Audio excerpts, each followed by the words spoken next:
story. Jeremy Hunt.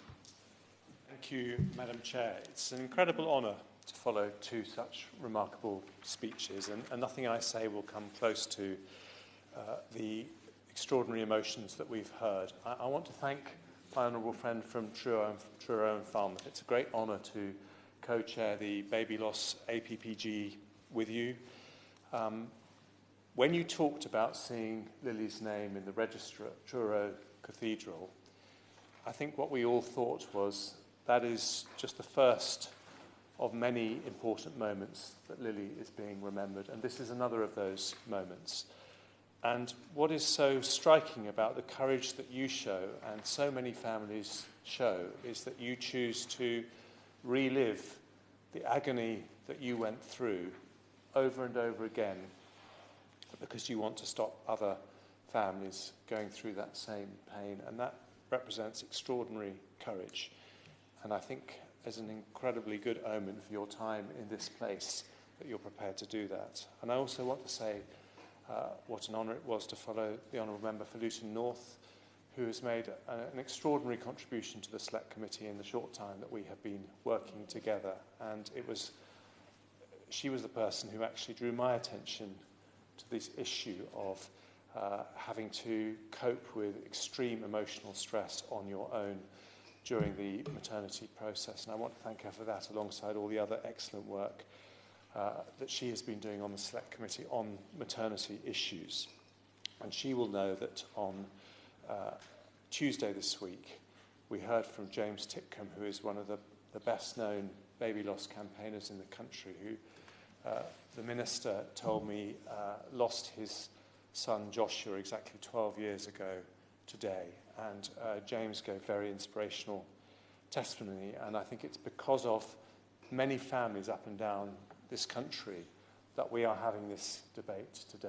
And while I'm on my thank yous, I also want to thank the Minister. I know that she will give an incredibly compassionate and supportive response. She totally gets patient safety issues, and she totally gets these issues.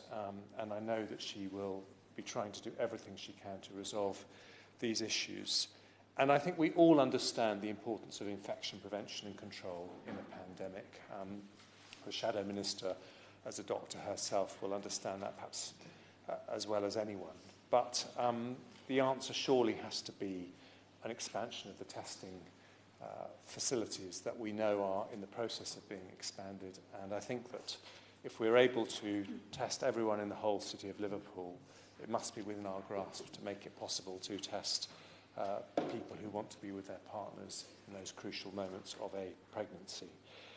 I hope that today's debate will shine a spotlight on the wider issues around baby loss, because the uncomfortable truth for all of us is that we in this country, according to the latest figures I've seen, lose about 3.9 babies per 1,000 born in neonatal deaths within the first 28 days. But in a country like Sweden, it's about half that rate.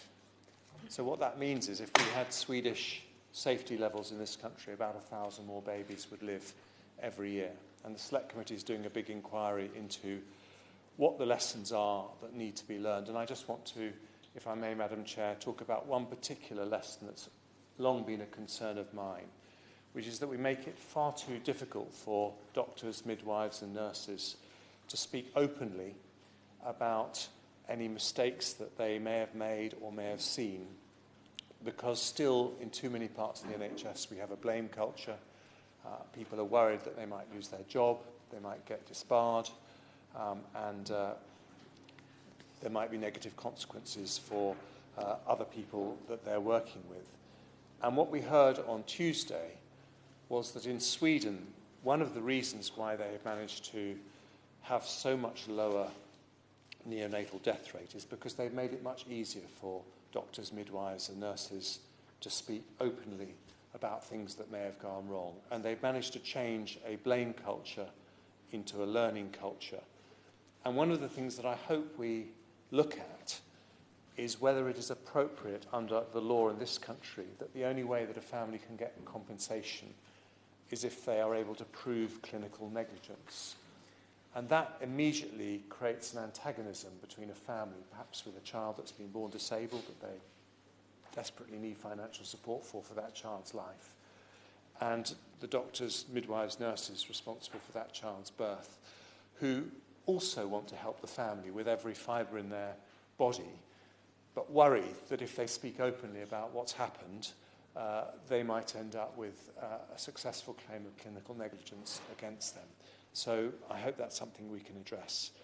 But I just want to finish by saying this, Madam Chair, that as we reflect on how to be more compassionate with people going through some of the extreme agonies that we've heard this afternoon, we should always remember that the best possible way to handle baby loss is to make sure that it never happens in the first place.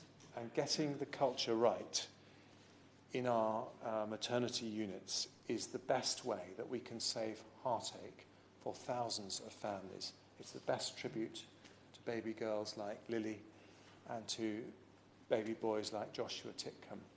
And it's the best way that we can turn the wonderful intentions that we're hearing in this debating chamber this afternoon into actions that will make a difference for the lives of many.